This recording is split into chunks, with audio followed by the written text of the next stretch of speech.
Welcome back to Colorado and Company.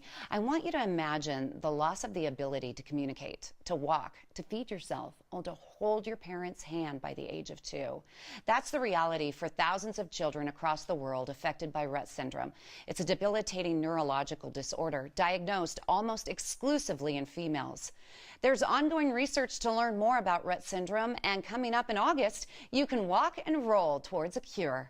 Carrie Rose Maitens is here with her daughter Allison. Also joining us is Dr. Timothy Binke from the Children's Hospital Colorado with more. Thank you for coming on the show. Thank you for having us. First off, Carrie, when did you hear and realize that your daughter Allison had Rett syndrome?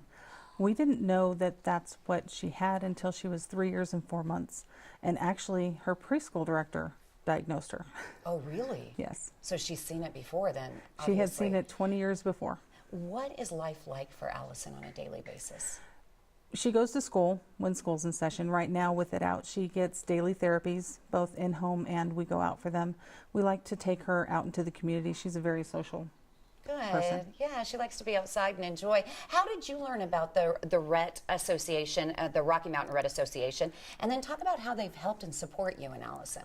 Well, 10 or so years ago, there were a bunch of families in the local area that we decided that there needed to be some cohesion and some support. So we got together and the group of us created the Rocky Mountain Rett Association.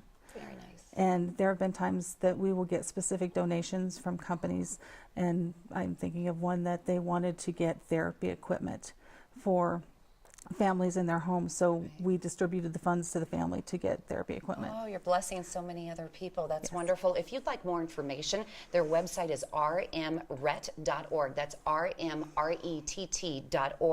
And the walk and roll, how is it going to help support the Rett Association's programs?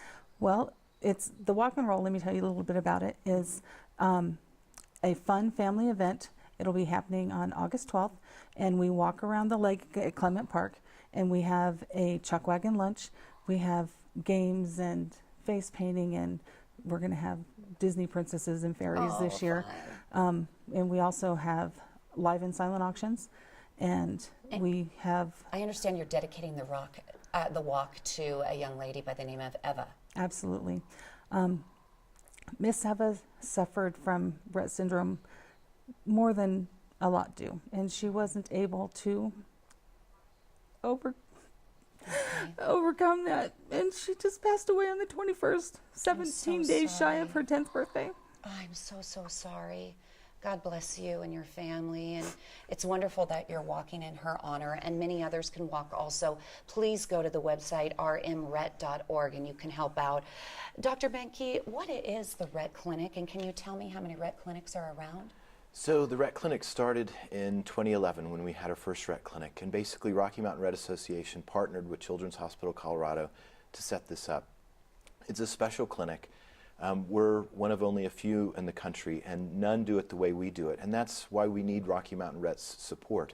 We have a nurse coordinator that gets together 15 different specialists to see the patients and their families during an afternoon visit, which works well for the families because if you have to go around to a doctor's visit in a wheelchair, it's so hard to do. Difficult, very difficult. Would you mind telling me what Rett syndrome is and what are the symptoms? So it's a rare genetic disorder, and we talked about this, but even though it's genetic, it doesn't necessarily run in the families, but it's something that happens early in the development of a child. And it comes in different flavors, Rett syndrome, but typical Rett syndrome is almost exclusively in girls. And the girls will develop normally for the first year of life, when they'll quit walking, they'll quit talking, and they'll quit using their hands. Oh my goodness. They often develop scoliosis and epilepsy, and their life expectancy is often reduced by 20 to 30 years. Is there a possible cure soon on the horizon for Rett syndrome? Well, and that's what's exciting is that we think that we've been able to reverse this in mice, and so we think that there could be cures in the horizon. So it tells us that it's reversible, which gives us hope because in the girls that we meet, if you look at them and you get to know them, you realize that there's something in there that just really wants to get out, and so that's what really drives us. And the clinic that we're supporting is really necessary in order to have the clinical trials to move forward with We those need cures. to raise funds then. Thank you for coming on the show. God You're bless welcome. you and Allison, and thank you for all the hard work you're doing, Thank you. Doctor. Again, the walk and roll at Clement Park is Littleton, Saturday, August 12th, and it helps bring awareness to Rett Syndrome. The 3K walks or rolls around the scenic lake starting at 10 a.m., followed by a silent and live auction. All participants will be treated to a free chicken wagon lunch at 11 a.m. There's also going to be a lot of activities for the kiddos, including face painting and balloon magicians. The event is totally free, but yes, a suggestion of $5 per person is encouraged. Registration is required so they can make sure that they have food for everyone. So please hop online right now to let them know that you're going to be there. rmret.org. That's rmret.org. You can also email info@rmret.org for more information.